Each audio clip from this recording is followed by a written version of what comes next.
Yep. I guess as we move past, where's the rest of your thoughts then? The first step. The next step then is I actually sort of forget. No, it's unlocking the Korthia stuff. It's going through and getting Korthia opened up, which, fine. Narratively, whatever. Walking through the mall with Venari. It's fine when Venari actually moves. Like, that stuff's okay. Getting into Korthia, it all kind of just happened. And I felt like there was no lead up. And if I wasn't following the news cycle and the PTR, I would log in and be like, what Korthia? What's this? What? What's going on?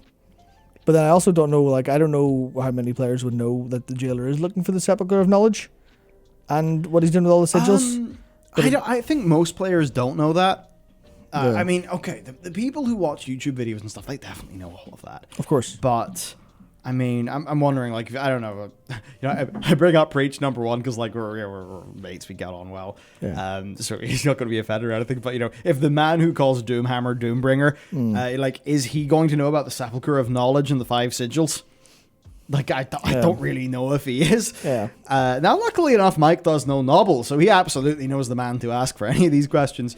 But, yeah, it does kind of feel a little bit out of nowhere, but that's, I guess, just because, we really experienced and we put so much work into understanding the comings and goings of the Covenants, who they are, what they do, sort of experiencing their issues, that not that much narrative time actually went into the core narrative of who is this Zoval? What does he want? What's he doing? What's his plan? Why should we be scared?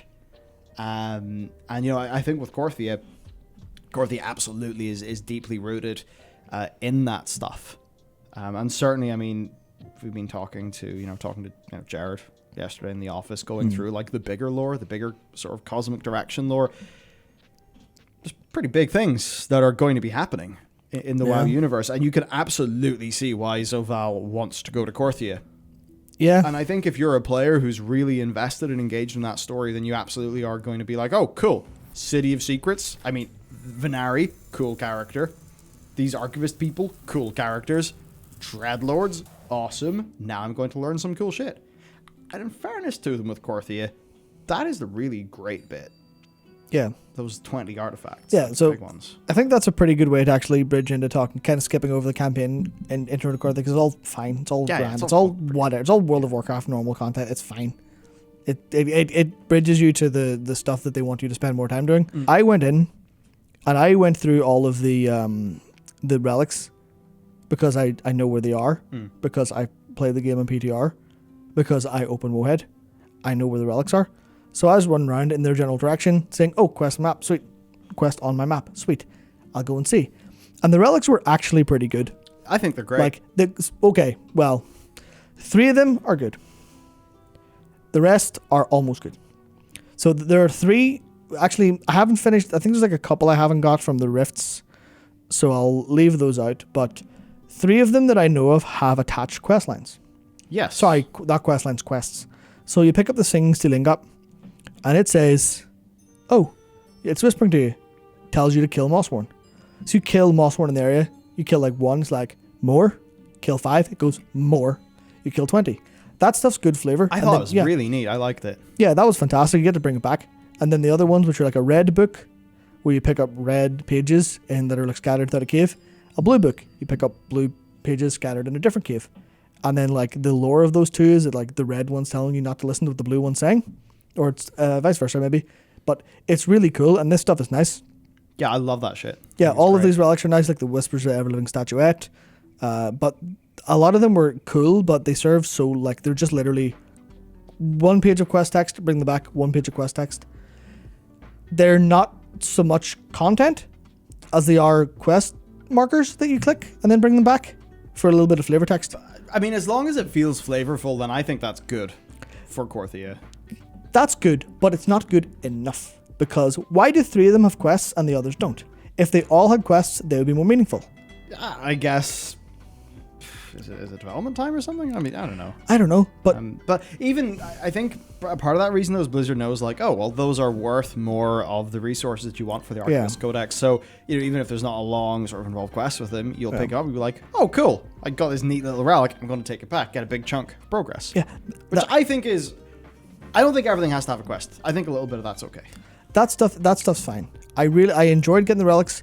when I was going around the first time and I was doing basically like a lot of the stuff in the zone, and I was seeing like how to get Dark Maul for the first time, how to get the Lost Razorwing like eggs, like, oh, an egg is dropped. Where do I take it? Oh, I take it to the nest. That's really cool. That stuff is exactly what World of Warcraft needs absolutely everywhere, is a load of world flavor, a load of stuff in the world that doesn't have necessarily a bunch of like content attached to it or like a whole bunch of like system approaches to it. Yeah. It's like there's no bar on your screen that fills up every time you turn in a Razorwing egg. You just turn an egg in and you're like, sweet. I wonder what that does. Yeah, I mean, if you know, really like those bits of flavor. that stuff's great. And then you come back for them every day.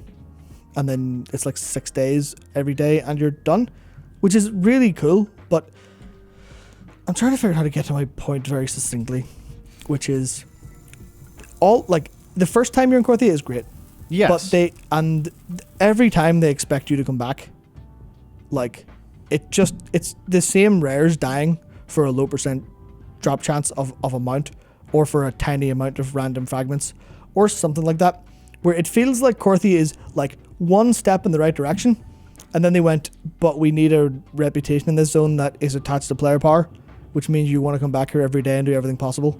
See, it's interesting there, because I actually thought it was neat the way that they're like, okay, well, Rares and Treasure Song people do, let's put a rep on it, let's, put some sort of content there.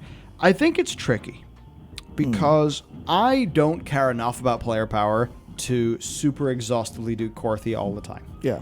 And that means that my experience of Korthia has just been not the bare minimum, but it's been doing, I think, more in line with the average casual player, right?